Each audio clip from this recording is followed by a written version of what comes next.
골로새서는 골로새라고 하는 도시에 보낸 바울의 편지죠. 바울은 각 교회에다가 편지를 보냈습니다. 그런데 그 편지를 보낼 때 약간의 형식들이 있어요. 근데 일정합니다. 어떻게 일정하냐면 각각의 교회에다가 편지를 보낼 때 분량은 뭐 4장짜리도 있고 6장짜리도 있고 1장짜리도 있고 이제 분량의 차이는 있습니다. 그런데 어떤 분량이 됐든지 간에 그 분량의 절반을 기준으로 해서 앞에는 교리적인 부분, 뒤에는 그리스도인이 어떻게 살아야 되는지 How to be Christian의 그 덕목들을 담아놓고 있습니다. 앞부분에 보면 그리스도가 누구신지, 우리가 그리스도를 믿는다고 하는데 그리스도가 누구신지를 알아야 되잖아요. 그리스도가 누구신지, 하나님은 이 세상을 창조하셔서 그 역사를 어떻게 이끌고 가시려고 하는지 경륜, 또 성령님을 불러서 우리가 성령 안에서 살아가고 있는데 성령은 누구신지, 그리고 제일 중요한 거 우리가 몸담고 있는 이 교회는 도대체 무엇이 교회이냐, 이런 것들을 다루고 있는 게 바울의 편지의 앞부분. 그리고 그 뒤에는 그래서 어쩌라고, 그리스도인이 됐으니 어쩌라고, 이렇게 살아야만 된다라고 하는 것들이 나열되어져 있습니다. 그러면 교리 부분인 골로새서 앞부분을 우리가 읽지 못했어요. 4장 중에서 2장을 건너뛰고 저희가 3장을 시작하기 때문에 2장에 나타나 있는 골로새서의 특징을 잠깐 제가 말씀을 드린다고 하면, 골로새서의 가장 중요한 거는 그리스도는 교회의 머리다. 단순 명제입니다. 그리스도는 교회의 머리다. 머리가 있으면 몸이 있겠죠. 이 몸은 교회고 우리 모두가 그리스도의 몸이라는 얘기를 골로새서는 하고 있습니다. 바울은 그리스도와 교회의 관계를 이렇게 증언하고 있습니다. 그리스도의 몸인 교회, 그리고 이 몸인 교회의 머리는 그리스도. 쉬운데 쉽지 않아요.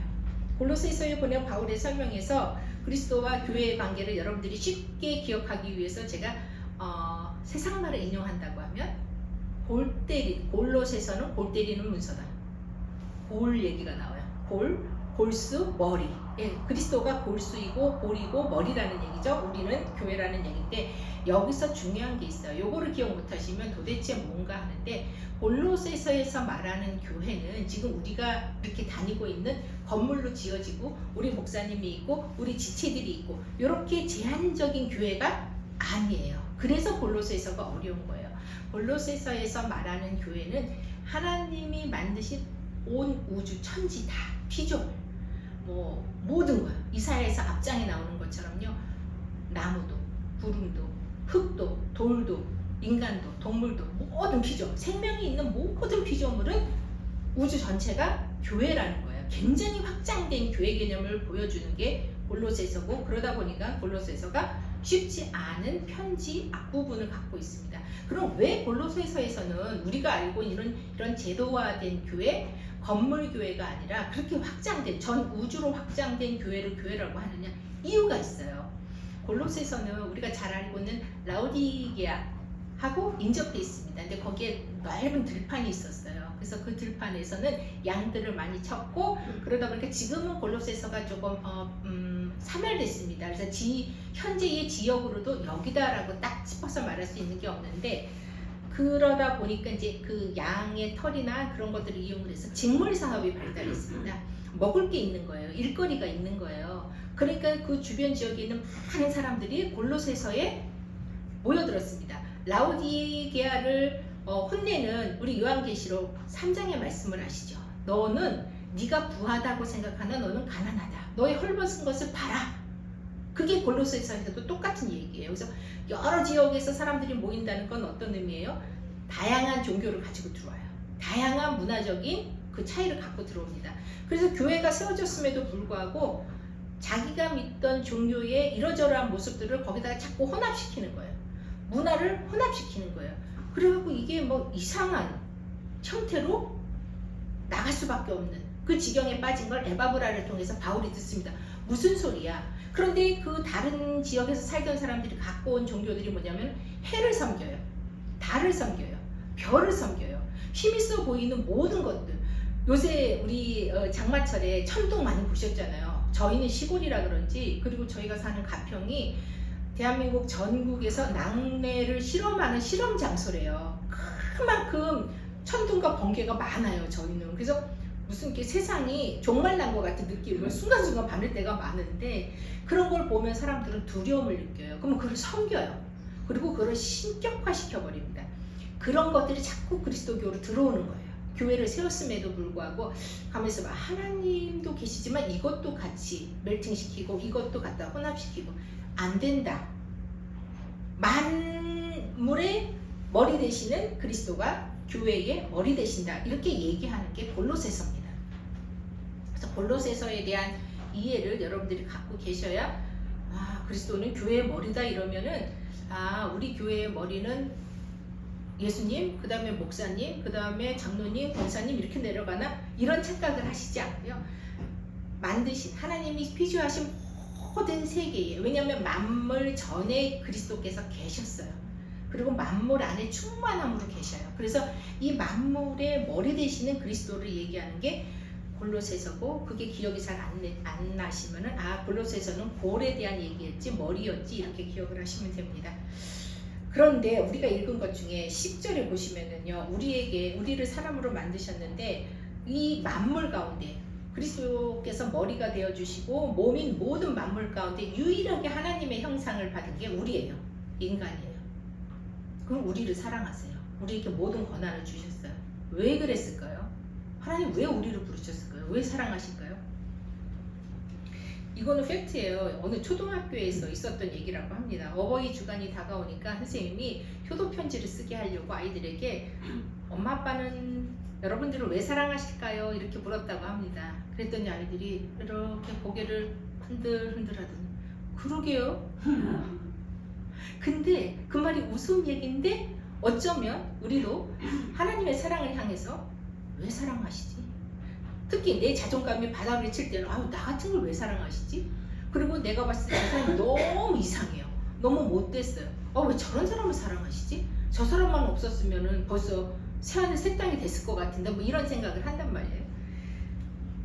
웃기는 했지만 아이들의 그러게요의 마음이 우리 한 구석에도 있습니다. 그런데 세상은 아는 만큼 보이잖아요. 특히 미술관에 관람 가시면 그 얘기 많이 들으시죠? 아는 만큼 보인다고. 또 인생은 꿈보다 해몽이라는 얘기도 들으셨을 거예요. 어차피 우리가 이제 어느 정도 세월을 지나서 살아봤는데 인생을 아시겠어요? 이만큼 살았는데도 아직도 내 앞날을 모르겠잖아요. 어차피 모르고 사는 게 인생이라면 해석이라도 잘해서 사는 게 우리 인생을 즐겁게 사는 방법이라는 생각이 듭니다. 하나님은 우리를 택하셨고요. 부르셨습니다. 그리고 죄를 사하시고 덮어주셨어요. 이 세 가지까지는 인정하시죠? 동의하시죠?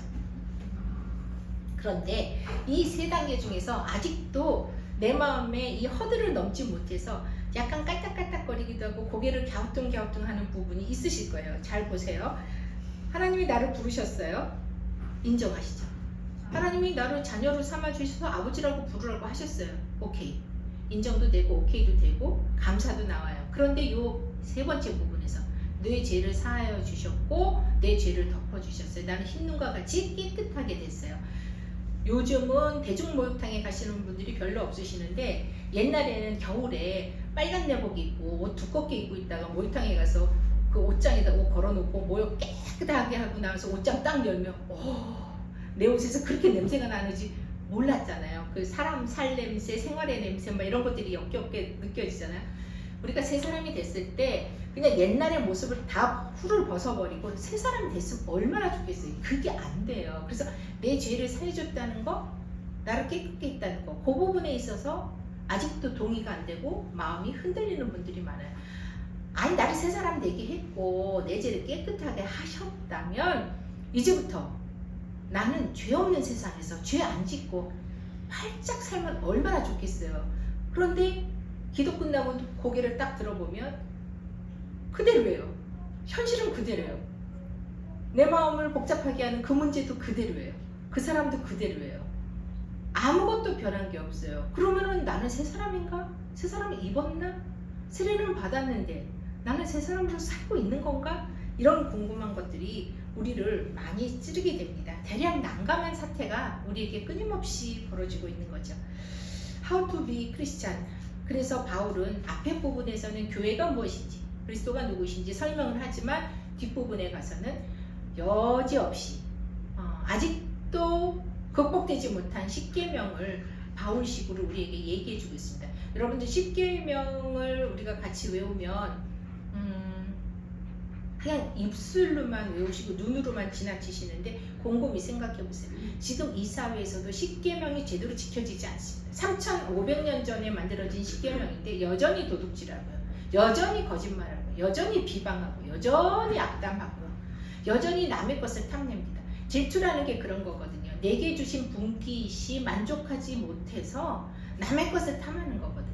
여전히 지금 그렇게 되고 있습니다. 하나님을 믿는다고 하면서도 살짝 점도 보고 타로도 보고 남의 말에 솔깃하기도 하고, 십계명이 지켜지지 않는 이 21세기에서 우리는 바울의 얘기에 다시 한번 눈을 돌려봐야 합니다.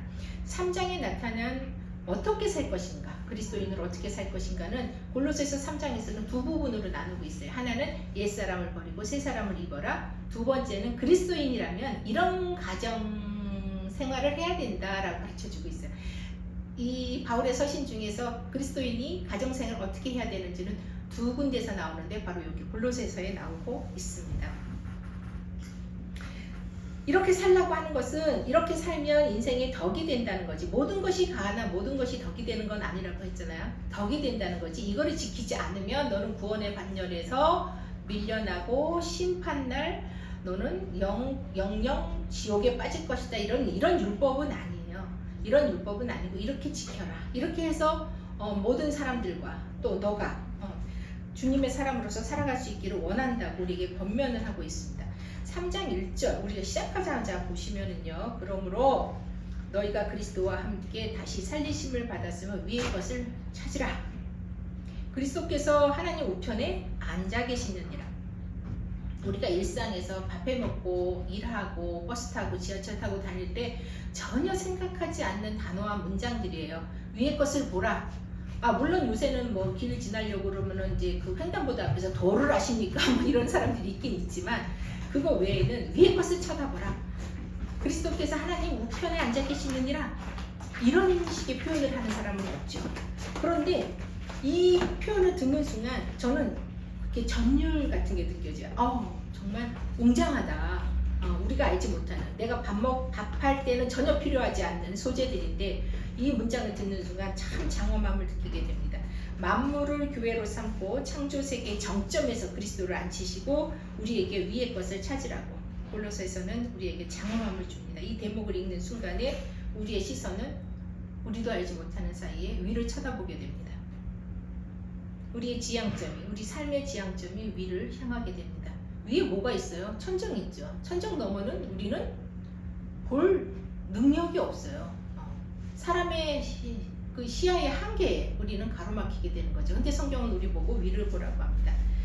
잘 이해하셔야 되겠죠. 아래에 있는 거라는 뭐 세상 사람들이 추구하는 가치, 또 재물, 이 관계의 여러 가지 미묘한 타협점들, 이런 것들이 다 하찮은 것이니까 다 버려라.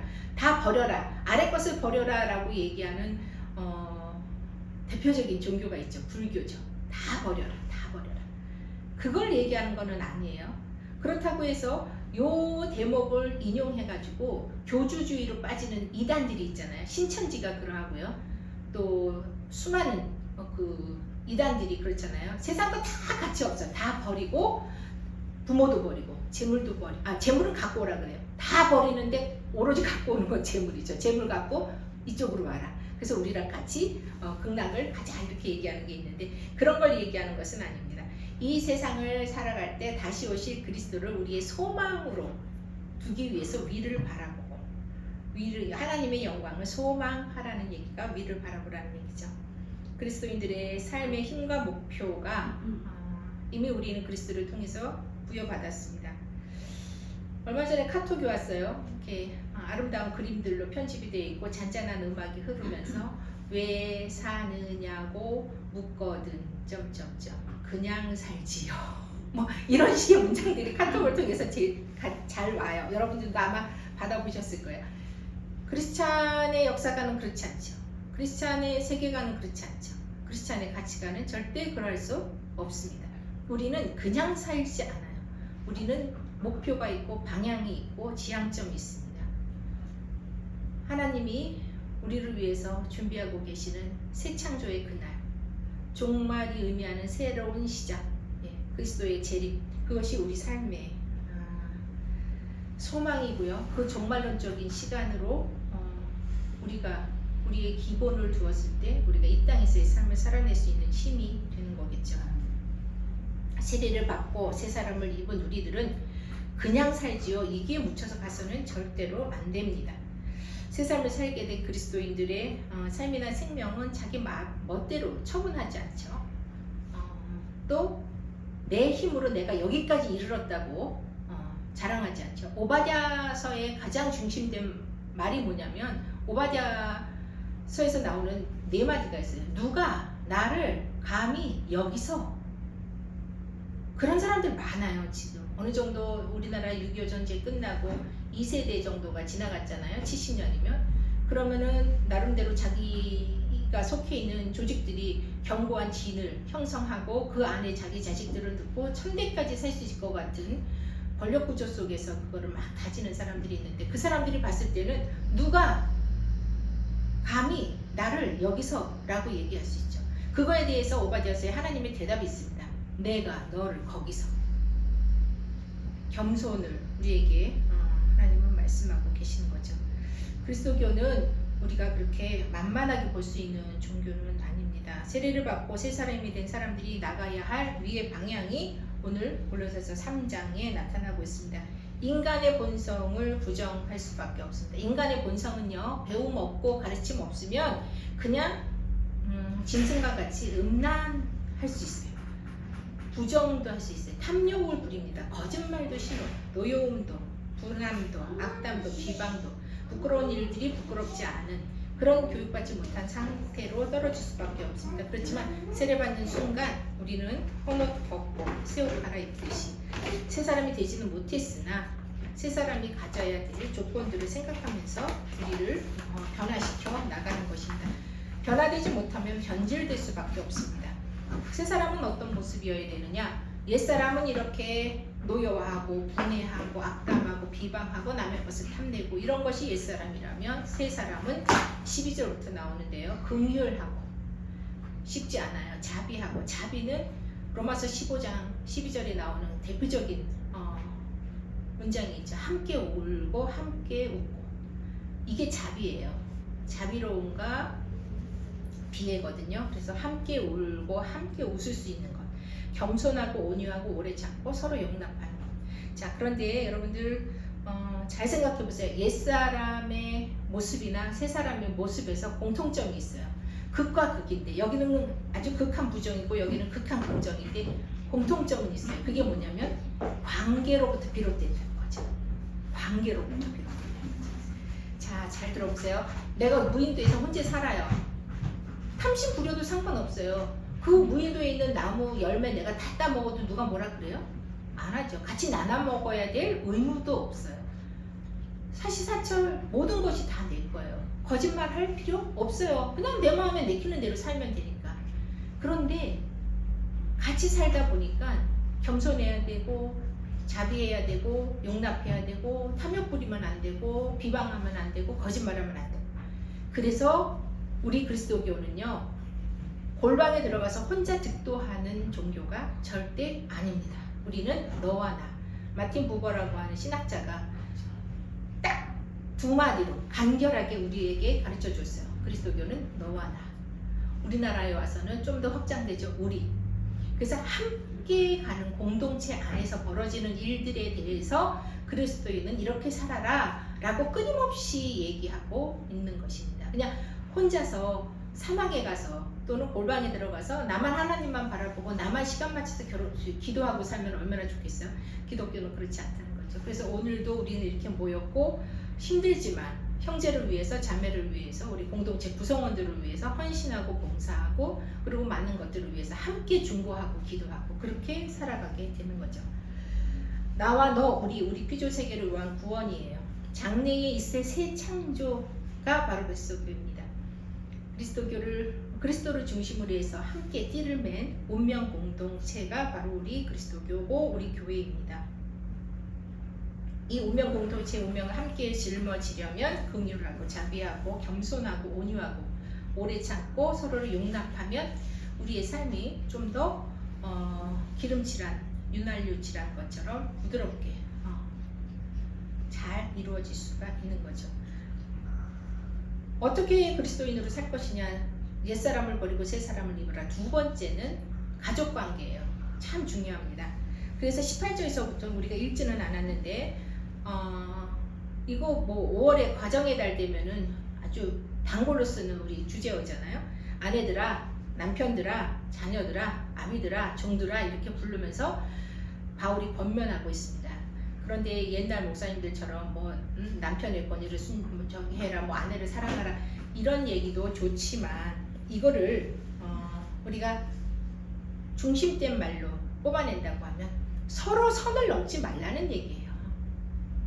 선을 넘으면 교통사고 나잖아요. 그렇죠? 중앙선 추월하면 교통사고 나죠. 네 자리가 있고 내 자리가 있는데 내 자리를 밀어내고 자꾸만 내가 앉겠다고 하면 싸움이 나잖아요. 선을 넘지 말라는 얘기입니다. 부모들은 흔히 자식을 나의 분신이라고 생각하세요. 그리고 내가 낳았으니까 내가 뜻하는 대로 내가 생각하는 대로 좌지우지 할 수 있다고 생각을 하십니다. 무례하게 합니다. 그래서 자녀들을 노엽게 합니다. 그렇게 하지 말라는 거예요. 내가 낳았지만 내 자식이 아닌 거죠. 하나님의 자녀를 양육하고 있는 거예요. 그 예가 뭐예요? 내 자식도 하나님한테 아버지라 그러고 나도 하나님한테 아버지라 그래요. 우리는 동등한 관계예요. 내가 하나님 아버지라고 부르면 내 자식은 할아버지라고 불러야 되는데 하나님 할아버지라고 부르는 사람 아무도 없잖아요. 다 똑같은 아버지인 거예요. 그래서 다 동일하다는 거예요. 1대1 1인 거예요. 그러면 각자의 자리에서 선을 넘지 말라는 얘기죠. 자식도 마찬가지예요. 부모가 사랑하는 게 당연한 게 아니에요. 부모의 말에 잘 되라고 하는 말에 순종할 수 있어야 합니다. 부부 사이는 더하죠. 남남이 만났는데 부딪히는 게 얼마나 많겠어요. 온전하게 되려고 하면 상대를 그대로 인정해야 돼요. 그 모습 그대로. 하나님이 우리를 사랑할 때 우리가 찬양 많이 부르잖아요. 이 모습 이대로. 나를 바꿔서 사랑한다고 하면 하나님이 나를 언제 사랑해 줄 수 있겠어요? 이 모습 이대로. 결혼 생활에 있어서도 부부도 친구도 다 그렇습니다. 그 모습 그대로 인정하고 존중하고 배려할 수 있어야 됩니다. 사랑은요, 존중이 바탕되지 않으면 사랑할 수 없습니다. 상대방이 너무 무시되는데 어떻게 그 사람을 존중할 수 있겠어요? 배려할 수 있겠어요? 그냥 뭐 함부로 대하는 거죠. 나의 유익을 위해서 타인을 이용하거나 희생해서도 안 되는 것입니다. 다행히도 우리 최 담임 목사님도 아들을 치르셨고 저도 얼마 전에 아들을 치렀는데 정말 하나님 앞에 감사 땡큐죠. 요새 비혼도 너무 많고요. 만원이 대세인 이 시대에 그것만 갖고도 안 돼요. 이제는 법적인 조치를 못하니까 그냥 만나서 사귀는 사람들 사이에 데이트 폭력이 너무 많아요. 너무 많아요. 그냥 협박하고 위협하고 그래서 내 걸로 만들려고 하는데 정말 무서운 시대가 되었습니다. 이런 것들이 다 선을 넘는 일들이거든요. 선을 넘지 말라는 겁니다. 여기에서 참 촌스러운 표현이 나오죠. 종은 상전에게, 상전은 종에게. 이런 표현은 어울리지 않죠. 이제는 이거를 이제 현대식으로 좀 바꿔본다고 하면 같은 직장 내에서 구성원들끼리 위나 아래가 아니라, 그렇죠? 그렇게 따지는 것이 아니라 구성원들끼리 직급이나 역할로 바꿔서 우리가 생각을 한다고 하면 뭐 오래 다닌 연륜이 있으면 직급이 높으실 거고요. 또 너와 내가 부서가 다르면 직책이 다를 거잖아요. 그런 사람들끼리 서로 호환하면서 선을 넘지 않게 일을 하라는 거죠.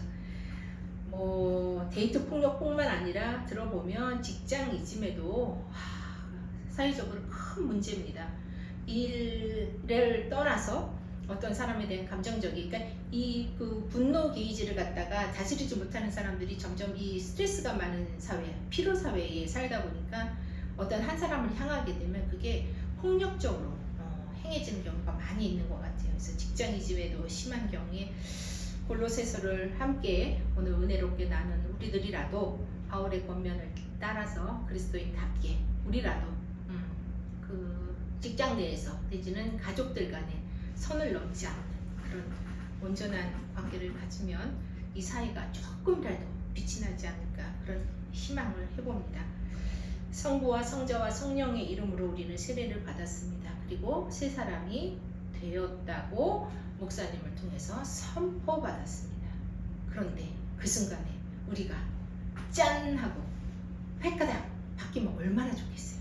절대 그게 안 된다는 얘기죠. 현실은 그대로인 거예요. 그러면 그때부터 우리는 어떻게 해야 돼요? 변하지 않는 내 승제 때문에, 바뀌지 않는 내 현실 때문에, 여전히 펼쳐져 있는 내 문제 때문에 우리가 난감할 수가 없잖아요. 새 사람, 세례를 받았다는 것은 새 사람으로 출발한다는 얘기예요. 그래서 골로새서 같은 서신서를 여러분들이 읽으시게 되면 앞부분에서는 도대체 이 교리는 뭘 얘기하는 거야? 교회라고. 근데 교회가 제도교회가 아니라 만물이 교회라는 거구나. 하나님은 만물, 피조한 모든 세계를 사랑하시면서 그걸 주장하신다는 거구나. 그런데 그리스도인으로서는 새 사람이 되되 가정생활은 선을 넘지 않고 또 새 사람은 긍휼하고 온유하고 자비하고 오래 참고 용납하고 이런 삶을 살아야 된다는 거구나를 마음에 넣으시고 그거를 한 걸음 한 걸음 걷다 보면은 넘어지고 걷다 보면은 옛사람의 모습이 나오고 걷다 보면 또 쓰러지고 저도 그래요. 열심히 신학 공부하고 여러 목사님들 통해서 안수도 받고 목사를 훈련도 받고 여전히 설교 말씀 준비하느라고 일주일 내내 말씀 앞에서 씨름을 해도 저도 제 속에서 붉어져 나오는 옛사람이 불쑥불쑥 나올 때가 있습니다. 그러나 포기하지 않는 거죠. 왜요? 성령께서 나를 붙들어 주시니까. 네. 그래서 한 걸음 한 걸음 한 걸음 우리는 새 사람을 향해서 나가는 거예요. 그래서 구원은 구원파가 말하듯이 단번에 내가 구원받은 날을 기억하면 구원받는 것이 아니라 구원은 여정인 거죠. 그래서 구원의 여정을 여러분들이 새 사람을 입었으니 한 걸음 한 걸음 걸어 나가시라는 것이 골로새서에서 바울이 골로새 사람들에게 또 2000년이 지난 지금 이 시간 우리에게 전해주는 말입니다.